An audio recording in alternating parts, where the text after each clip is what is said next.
بسم اللہ الرحمن الرحیم۔ حدیث نمبر 282۔ ظہر اور عصر کی نماز کی قرات۔ ظہر اور عصر میں کیا پڑھنا چاہیے؟ حدیث نمبر 282۔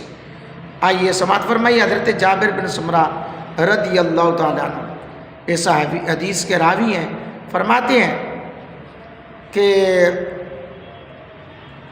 نبی اکرم صلی اللہ علیہ وسلم ظہر اور عصر کی نماز میں سورت بروج والسماء ذات البروج اور سورت والسماء والطارق اور اس کی مانند صورتوں کی تلاوت کیا کرتے تھے۔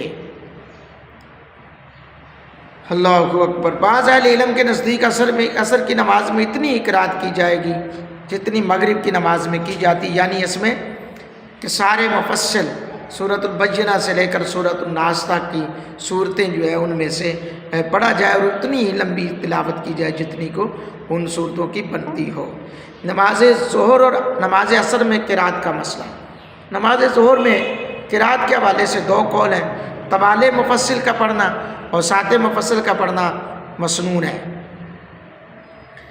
طوال مفصل کا پڑھنا بھی مسنون ہے، طوال اور سات مفصل کا پڑھنا بھی مسنون ہے۔ نماز عصر میں قرات کے حوالے سے دوسرا سات مفصل پڑھنا مفصول ہے، مسنون ہے، اور سارے مفصل پڑھنا مسنون ہے۔